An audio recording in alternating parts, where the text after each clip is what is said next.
Ada satu fase dalam hidup di mana kita capek menjelaskan diri sendiri, capek menjelaskan kenapa kita memilih diam, kenapa kita berubah, kenapa kita mengambil keputusan yang mungkin tidak dimengerti orang lain. Dulu, aku juga berpikir kalau semua kesalahpahaman harus diluruskan. Kalau ada orang yang salah paham, aku merasa harus menjelaskan. Kalau ada yang menilaiku buruk, aku merasa harus membuktikan kalau mereka salah. Sampai akhirnya aku sadar, semakin dewasa seseorang, semakin sedikit ia merasa perlu menjelaskan dirinya kepada semua orang. Bukan karena dia sudah tidak peduli, dan bukan juga karena dia merasa paling benar. Tapi karena ada satu hal yang akhirnya dia pahami, bahwa nggak semua orang harus mengerti kita. Sampai akhirnya, aku mulai bertanya ke diri sendiri, kenapa aku capek banget ya, harus terus menjelaskan diri? Kenapa aku begitu takut kalau ada orang yang salah paham tentangku? Padahal, kalau dipikir-pikir lagi, bahkan setelah kita menjelaskan panjang lebar pun, belum tentu mereka benar-benar mengerti. Mungkin bukan karena penjelasan kita yang kurang, tapi karena setiap orang melihat hidup dari sudut pandangnya masing-masing. Dan sejak saat itu, aku berhenti sibuk mencari orang yang mengerti semua ceritaku. Aku lebih memilih belajar menerima bahwa tidak semua orang memang harus mengerti. Anehnya, semakin aku menerima itu, hidupku justru terasa jauh lebih ringan. Belakangan aku baru tahu kalau apa yang aku rasain ini ternyata juga banyak dibahas dalam psikologi. Dan jujur, cara pandang itu benar-benar mengubah caraku melihat hubungan dengan orang lain. Kalau dipikir-pikir, dulu aku selalu ngira, semakin baik aku menjelaskan, semakin besar juga kemungkinan orang lain akan mengerti. Makanya setiap kali ada yang salah paham, aku langsung ngerasa harus meluruskan.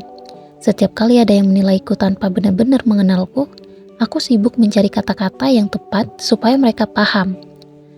Capek, iya, dan yang lebih aneh, semakin aku berusaha menjelaskan, semakin aku merasa seperti sedang meminta untuk dimengerti.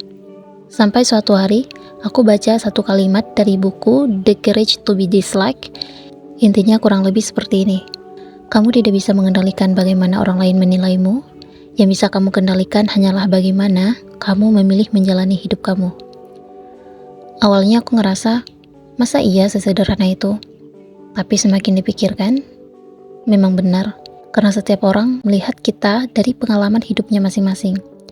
Ada yang kenal kita lewat satu kesalahan, ada yang kenal kita hanya dengan mendengarkan cerita dari orang lain, ada juga yang memang sejak awal tidak ingin memahami. Di titik itu, aku sadar mungkin yang membuatku lelah bukan karena terlalu banyak disalahpahami, tapi karena aku terlalu ingin semua orang memahami versiku. Padahal, itu memang bukan sesuatu yang bisa kita kendalikan. Dan dari situlah aku mulai memahami kenapa semakin dewasa seseorang, semakin sedikit ia merasa perlu menjelaskan dirinya ke semua orang. Dan mungkin hal pertama yang harus kita terima adalah kita memang tidak bisa mengendalikan bagaimana orang lain melihat kita. Mungkin selama ini kita terlalu sibuk mengendalikan sesuatu yang memang tidak bisa kita kendalikan. Ada satu hal yang baru kusadari belakangan ini. Kita sering menghabiskan banyak energi untuk mengendalikan pikiran orang lain. Berharap mereka ngerti alasan dibalik keputusan kita.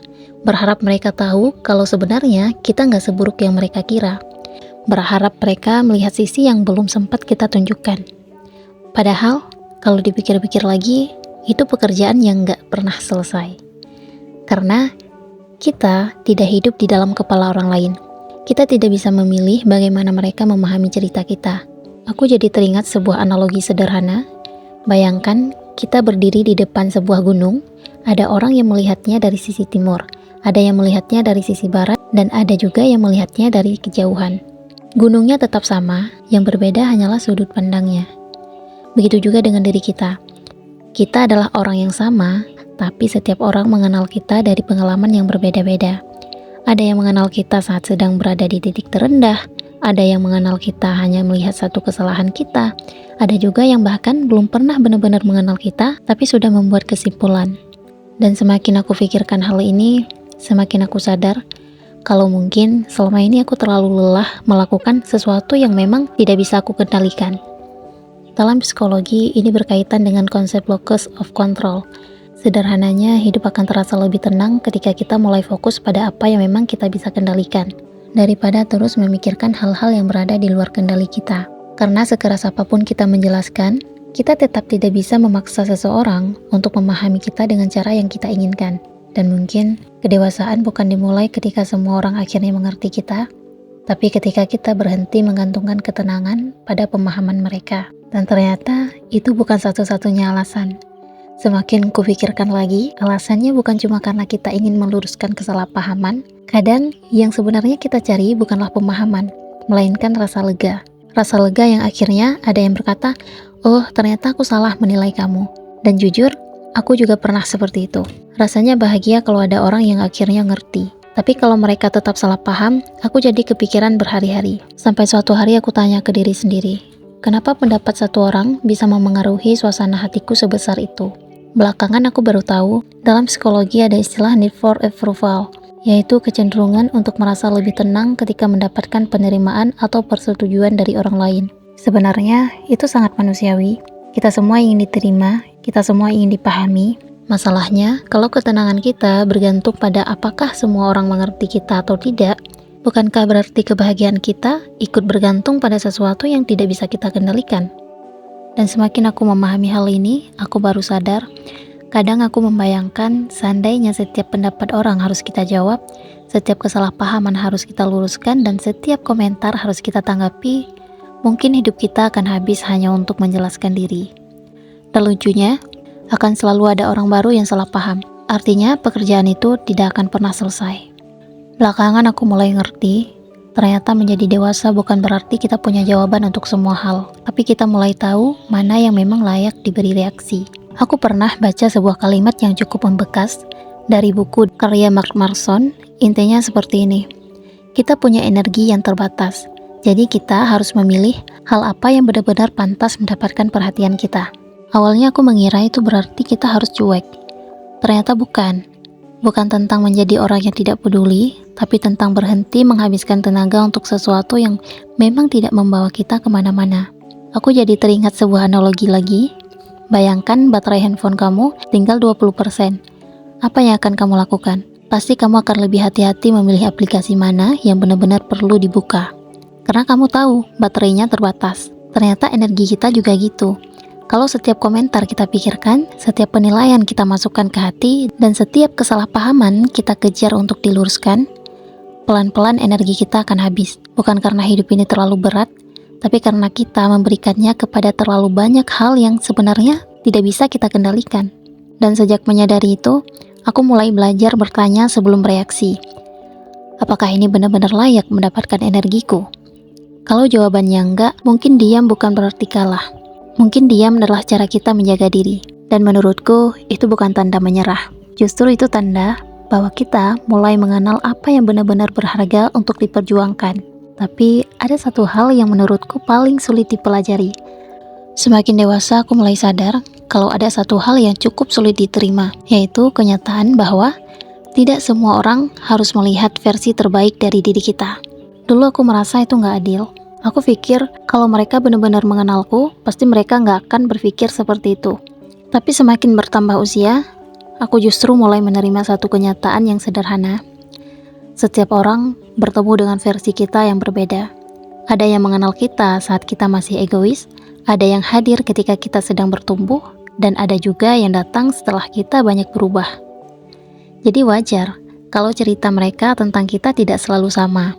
Aku jadi teringat sebuah analogi lagi.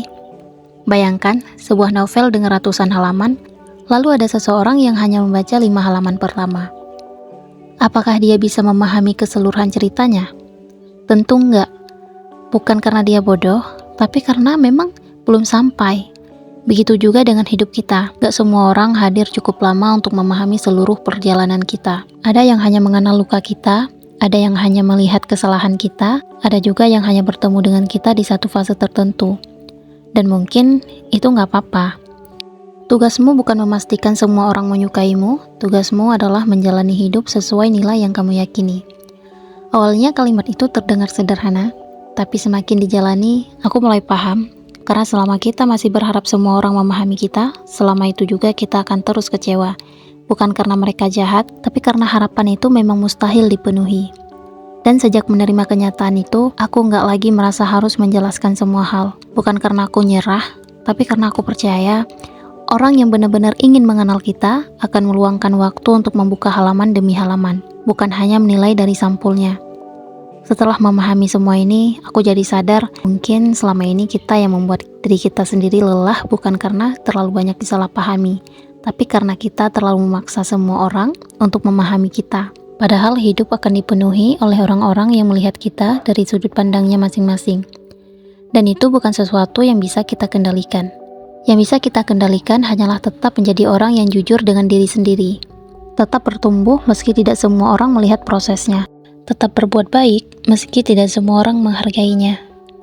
Karena pada akhirnya, kedewasaan bukan tentang seberapa hebat kita menjelaskan siapa diri kita, tapi tentang seberapa tenang kita menerima bahwa tidak semua orang akan melihat cerita yang sama tentang kita. Dan mungkin bukan karena mereka salah, bukan juga karena kita selalu benar, hanya saja mereka melihat dari halaman yang berbeda. Kalau video ini menemani kamu untuk melihat hidup dari sudut pandang yang baru, jangan lupa dukung channel ini dengan menekan tombol like dan subscribe.